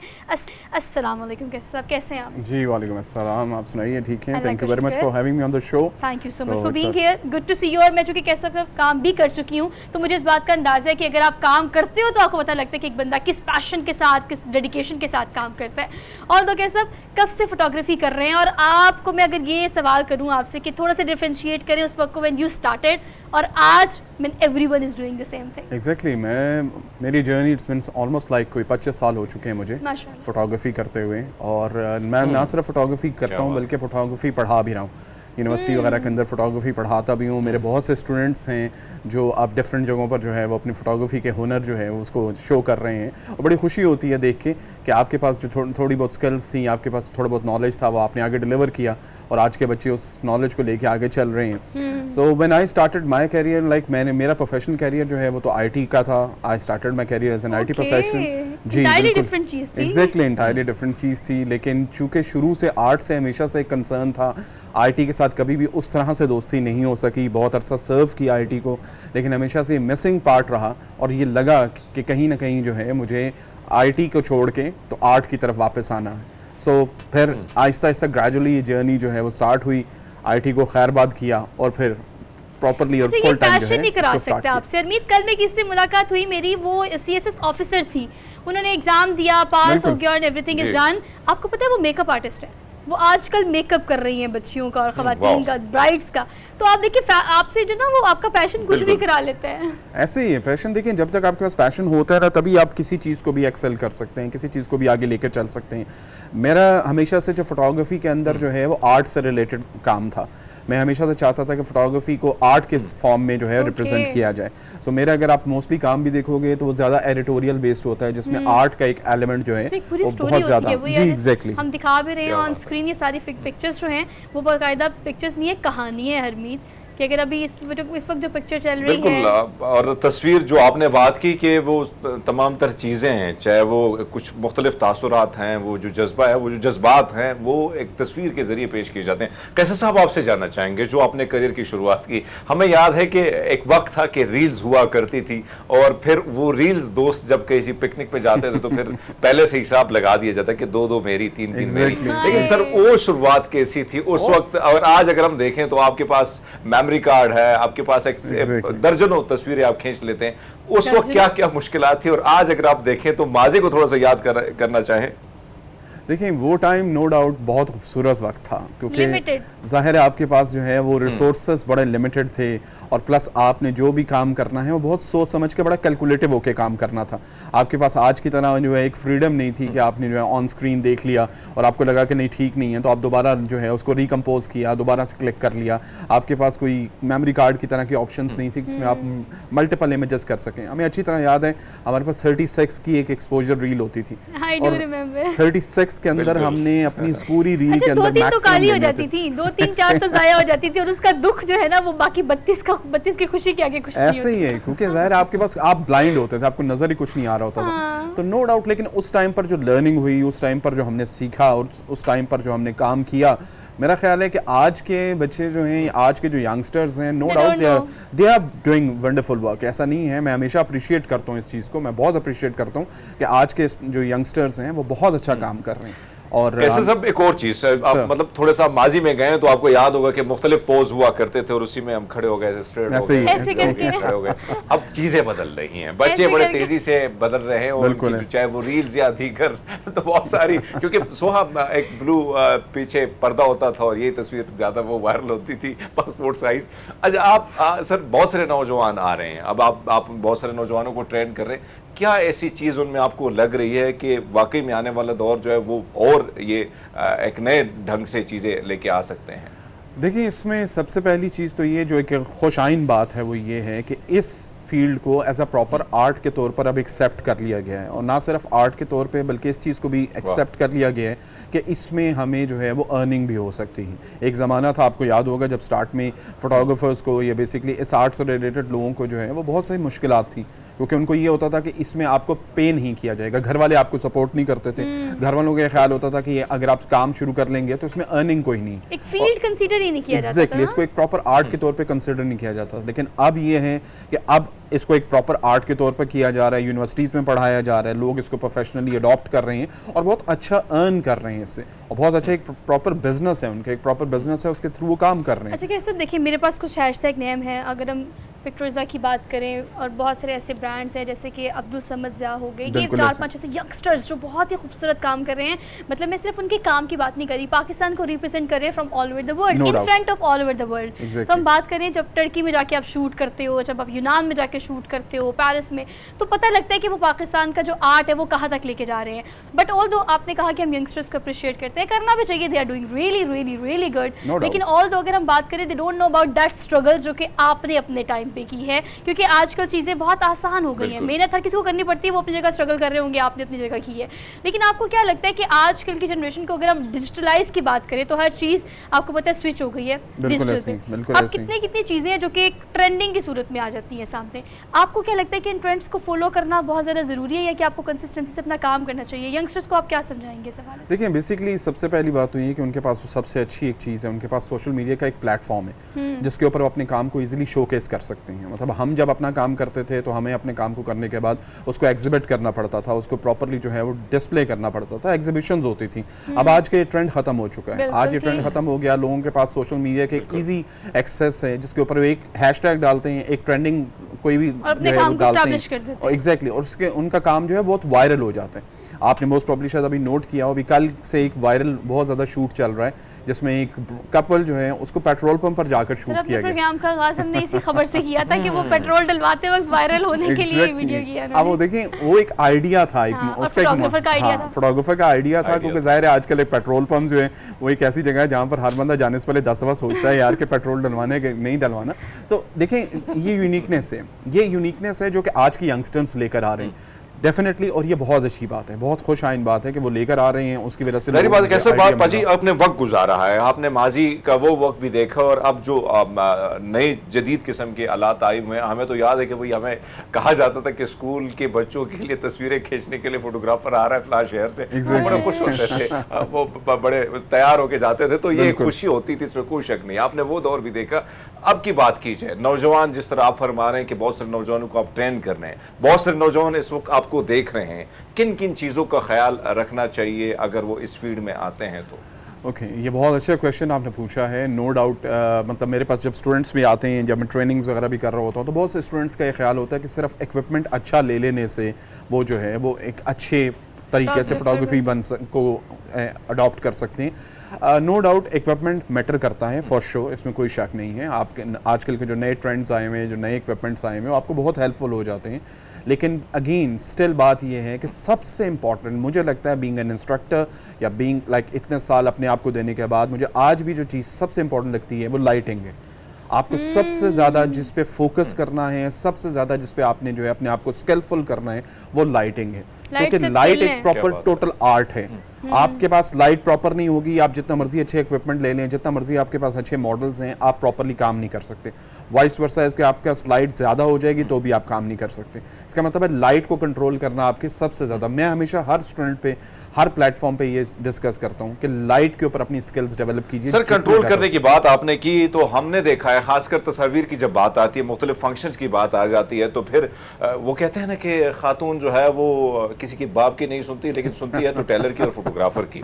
सर, हम चाहते हैं कि माजी का कोई अच्छा सा वाकया या आपका कोई वाकया, किसी कोई आंटी भटक गई और तस्वीर खिंचवाने आई, कोई अच्छी सी स्टोरी। बेतहाशा वाकयात हैं जी, बेतहाशा वाकयात हैं। अब तो वही बात है, एक जिंदगी एक उम्र गुजरी है इसी दश्त की स्याही में, तो वो बहुत सारे बहुत सारे जो है वो वाकयात हैं नो डाउट हमारे पास। और वो जिस तरह आपने अभी कहा कि खातून जो हैं वो नो डाउट एक फोटोग्राफर की बहुत ज़्यादा सुन रही होती हैं, उनके घर वाले भी इस चीज़ को बड़ा हसरत कर रहे होते हैं कि काश इस तरह की स्किल हमारे पास भी होती तो हमारे भी वो इस तरह से सुन लेते। कैमरा ले ले, शायद आपकी सुनना शुरू कर दें। लेकिन कैसे, मुझे ये बताएं कि अगर हम बात करें फोटोग्राफी की या फोटोग्राफर्स की, वीडियोग्राफर्स की, जी, they should be more responsible now, क्योंकि आप ठीक कह रहे हैं, पैसा कमाने के लिए आप ज़्यादा ब्राइडल शूट, कैंपेन्स करते हो, ज़्यादा फैशन शूट्स करते हो, क्योंकि उसमें पैसा मिलता है ना आपको। आप किसी के काम को शोकेस करने के काबिल बनाते हो तो आपने इतने इस तरह की तस्वीरें खींचनी होती हैं। लेकिन अगर पाकिस्तान की कल्चर की बात करें, पाकिस्तान के रिच कल्चर की बात करें, नॉर्दर्न एरियाज़ की बात करें, वैल्यूज़ के नॉर्म्स की अंदरून साइड पर जो जाके शूट आप करते हैं, वो आप किसी के लिए तो नहीं करते, आप पाकिस्तान के अच्छे और पॉजिटिव इमेज को दिखाने के लिए करते हो।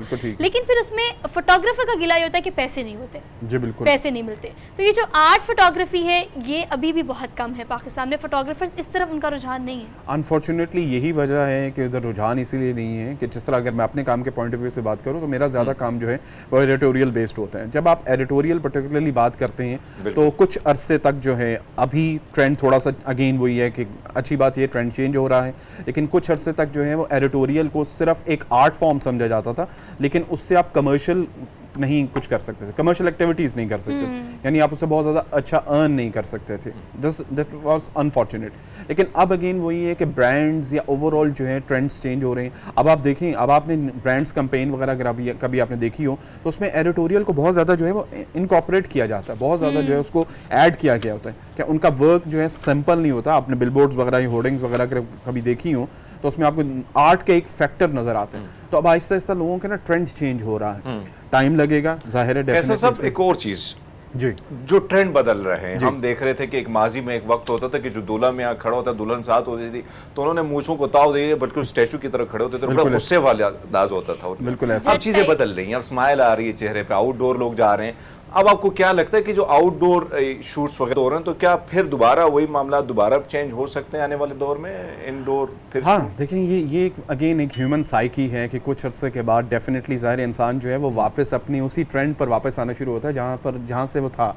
ये इसमें कोई शक नहीं कि अब आप देखो कि आहिस्ता आहिस्ता फिर ग्रेजुअली स्टूडियो के अंदर जो है वो वापस लोगों की फोटोग्राफी आना शुरू होगी, कि लोग जो हैं पहले आउटडोर पे बहुत ज़्यादा कर रहे थे, अब फिर दोबारा स्टूडियो के अंदर ब्राइडल्स का या कपल शूट्स वगैरह जो है वो ज़्यादा सेट्स बना देते हैं, एग्जैक्टली सेट्स के ऊपर ज़्यादा प्रेफर कर रहे होते हैं। एक तो उसमें कंट्रोल्ड एनवायरनमेंट होती है, आपके पास ईज होती है, आपके पास लाइट्स आप कर सकते हो, आपको वेदर के क्लाइमेट के कोई इतनी ज़्यादा जो है वो चैलेंज नहीं होते जो कि आउटडोर में आपके पास होते हैं, क्योंकि जब आप स्पेशली ब्राइडल शूट्स कर रहे होते हो तो आपके पास टाइम कॉन्स्ट्रेंट बहुत बड़ी चीज़ होती है, आपके पास बड़ी लिमिटेड टाइम होता है जिसमें आपने सारा काम करना होता है। तो ट्रेंड चेंज होगा, डेफिनेटली चेंज होता रहेगा, लेकिन अगेन वही है कि जो ट्रेंड्स हैं उसके साथ साथ आप अपने आप को अपडेट करते हैं, नॉलेज वाइज अपडेट करें। मोस्ट इंपॉर्टेंट ये है कि नॉलेज वाइज अपने आप को अपडेट करें, ब्रांड्स की रेस में ना पड़ें कि जी आपके पास पर्टिकुलर कैमराज होना चाहिए, पर्टिकुलर ब्रांड्स होना चाहिए।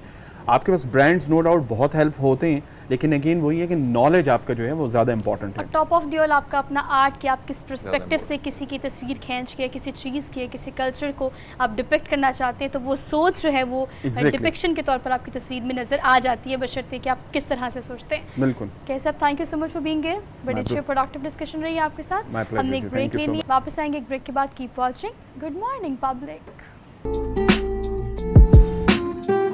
Welcome back after the break. Harmeet, ऐसा कैसे हो सकता है कि हमारा पूरा शो कंप्लीट हो जाए और हम किसी को याद ना करें, खासतौर पे ऐसी शख्सियात जो कि माजी में पाकिस्तान का यकीनन अब भी प्राउड है, लेकिन उनको याद करने का दिन जो है वो हम कभी मिस नहीं करते। अगर हम बात करें नून मीम राशिद की, जिनकी आज 48वीं बरसी मनाई जा रही है, 48वीं जो बरसी है उसके मौका पर मैं बताऊं कि उनका नाम जो है वो नज़र मोहम्मद राशिद था और गुजरांवाला के कस्बे में वो पैदा हुए। और अपनी ज़िंदगी की, अगर उनकी ज़िंदगी के पहलवे नज़म के मजमूए पर हम बात करें तो वो ना सिर्फ एक जदीद नज़म का मजमूआ था, बल्कि शायर की किताब की अगर हम बात करें तो उस पर भी वो पहली ऐसी किताब थी जो कि आज़ाद उर्दू नज़म की किताब थी।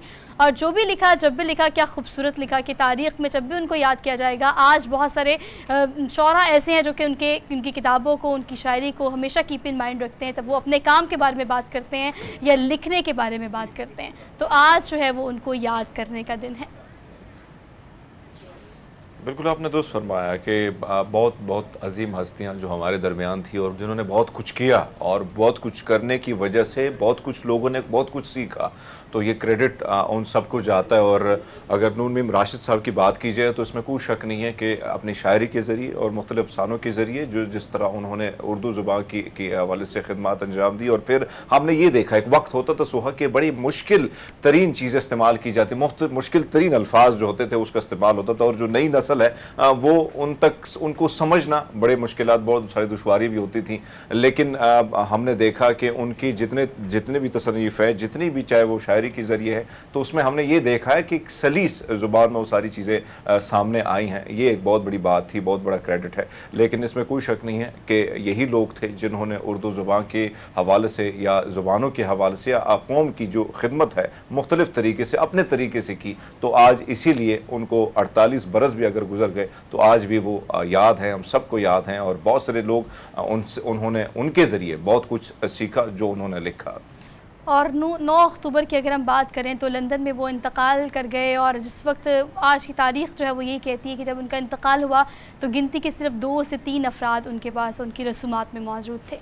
तो यही है वो ज़िंदगी का इख्तिताम जो उन्होंने देखा। लेकिन अगर उनकी ज़िंदगी पर हम रोशनी डालें, जो कि हमने डालने की कोशिश भी की, तो हम जदीद नज़म की बात करें, जदीद शायरी की बात करें, तो 1942 में जो किताब उनकी शाया हुई जिसका नाम मावरा था, उसमें क्या खूबसूरती से आगाज़ किया उन्होंने अपने फ़नी करियर का, और रहती दुनिया तक उनका नाम ऐसे ही याद किया जाएगा। प्रोग्राम में आगे बढ़ते हैं। आज के दिन की मुनासबत से हमने आपको बताना है कि डाक का आज आलमी दिन मनाया जा रहा है। हरमीत, अगर हम अपने पोस्ट ऑफिस की बात करें, जो कि हैशटैग हम हमेशा बात करते हैं कि वो ज़माना जिसमें सिर्फ ख़त लिखा करते थे, ख़त आया करते थे, ख़त जाया करते थे, और डाक जो है वो हमेशा आज भी एक बड़ा टची सा टॉपिक है। अगर हम किसी बड़े से बात करें ना इस टॉपिक के बारे में, तो यकीनन वो आपदीदा भी हो जाएगा, वो इमोशनल भी हो जाएगा, और वो याद भी करेगा उन लम्हों को कि जब पाकिस्तान का डाक का निज़ाम इतना ऑर्गेनाइज, सिविलाइज था कि आपने कहीं भी कोई भी ख़त भेजना है तो उसके लिए एक मुनज़्ज़म निज़ाम के तहत ये पूरी जो प्रोसीजर है वो हुआ करता था। लेकिन अगर हम बात करें आज के दिन की, तो अब महज क्या होता है हरमीत, सिर्फ ये होता है कि आज के दिन चूँकि डाक का आलमी दिन मनाया जा रहा है, जो टिकट होती है उसको आज तब्दील किया जाता है, बस महज इसके अलावा और कोई एक्टिविटी जो है वो आज के दिन नहीं की जाती। और हमारे डाक के निज़ाम का जो भी पुरसाने हाल है वो अब हम सब जानते हैं। बिल्कुल आपकी बात दुरुस्त है कि वक्त था और बहुत एक्टिव था डॉग का ये मामला। और मुझे याद है, मुझे क्योंकि ज़ाहिर बात है ख़त व किताबत का सिलसिला चलता रहता था, और मेरे एक दोस्त जो अब हिंदुस्तान में हैं, दिल्ली में रहते हैं, लेकिन उस वक्त वो शहर बदल गए, गांव छोड़ के शहर की तरफ आए। तो मेरे ख्याल में मैं तीसरी जमात में था और बड़ा लिखना बड़ा मुश्किल होता था। मेरे वालिद साहब कुछ चीज़ें लिख देते थे और वो ख़त जाया करता था डॉग के ज़रिए, और फिर मैं इंतज़ार में होता था कि मेरा जो दोस्त है उसका ख़त जब आएगा। वो एक अलग सी खुशी होती थी, वो तासुरात चेहरे के जज्बात, वो सारी चीजें तब नजर आती जब आपको खत मिलता था। बिल्कुल। तो ये अब अगर हम देखें तो बहुत सारी चीजें तो बदल गई हैं, क्योंकि आपके पास व्हाट्सएप आ गया है, बहुत सारे आसानी से पैगामात एक दूसरे को आप भेज देते हैं। लेकिन उस वक्त में, और फिर आपने बात की कि जब मुख्तलिफ ईद के कार्ड्स आते थे डॉग के जरिए, और फिर मुझे तो याद है कि मेरे बड़े भाइयों के लिए जो कार्ड्स आते थे मुख्तलिफ शहरों से, कराची से, दीगर इलाकों से, तो वो बड़े खूबसूरत तरीके से उनको सजाया होता था। और ये इंतजार भी बड़ा खूब होता था कि हाँ मैंने खत लिखा है, उस खत का जवाब कब आएगा। और खत का जब जवाब होता और खत जब मिलता तो यकीनन वो तासुरात बड़े मुख्तलिफ होते थे। तो ये संदेशे आने और जाने का और भेजने का जो सिलसिला था वो डाक के ज़रिए ही था, जो कि अब आहिस्ता आहिस्ता नापैद होता जा रहा है। हमने एक रिपोर्ट बनाई है वर्ल्ड पोस्ट डे पे, आप ज़रा उसको देखिए, हैव अ लुक। पाकिस्तान समेत दुनिया भर में डाक का आलमी दिन मनाया जा रहा है। अक़वाम मुत्तहिदा की खुसूसी तंजीम यूनिवर्सल पोस्टल यूनियन के ज़ेरे तमाम ये दिन हर साल 9 अक्टूबर के रोज दुनिया भर में डाक का आलमी दिन मनाया जाता है। डाक का जिक्र मिस्र, बाबुल और फारस की कदीम तहजीबों से मिलता है। बोस्टन यूनिवर्सिटी की 2018 की एक तहकीक के मुताबिक पहला हाथ से लिखा खत फारस की मलका अतूसा ने 500 कबल मसीह में लिखा। ताजे बरतानिया के दौर में पहला डाक टिकट 1852 को सर बार्टले फ्रेयर ने जारी किया। डाक खाने की अहमियत बिल्कुल ज़रूरी है और होनी भी चाहिए। हमारा इदारा दिन ब दिन तरक्की कर रहा है और जदीद तकाज़ों के ऊपर अब काम शुरू हो चुका है हमारे पास। मौजूदा लिहाज से जो टेक्नोलॉजी है, ठीक है, जो एडवांसमेंट है टेक्नोलॉजी के हवाले से, इनोवेशंस हैं, उसमें हम भी यानी कि इस दौर में हम अपना अहम रोल प्ले कर रहे हैं। टेक्नोलॉजी और सोशल मीडिया के इस दौर में डाक के जरिए खतो किताबत आज भी जारी है। कराची के कई शहरी आज भी इससे मुस्तफीद हो रहे हैं। टेक्नोलॉजी की फरावानी और सोशल मीडिया पर इंफॉर्मेशन की बहुतात के बावजूद पाकिस्तान में डाक का निज़ाम आज भी अपनी अहमियत रखता है। कैमरामैन मोहम्मद कैसर के साथ जुनेद न्याजी, पब्लिक न्यूज़, कराची। मुझे लगता है हरमीत अब सरकारी दफातर में सिर्फ खतूत और जो डॉक्यूमेंट्स है उसको भेजने का सिलसिला जो है वो सिर्फ डाक के ज़रिए होता है। लेकिन मुझे लगता है कि आने वाली नई जनरेशन के लिए हमें और आपको मिलकर थोड़ा सा इसको नापैद होने से बचाना पड़ेगा। थोड़ी कोशिश किया करें कि कभी ना कभी इस प्रैक्टिस को घर में अपने बच्चों के साथ ज़रूर करें, या अपने एटलीस्ट रिश्तेदारों के साथ। मेरे ख्याल से आपको बड़ा अच्छा फील होगा। So we are done with the show for today. इंशाल्लाह आपसे मुलाकात करेंगे कल नए टॉपिक, नए इशूज़ के साथ। आपने अपना बहुत सारा ख्याल रखना है और अपने से मुंसलिक चीज़ों का भी ख्याल रखना है। अल्लाह हाफ़िज़।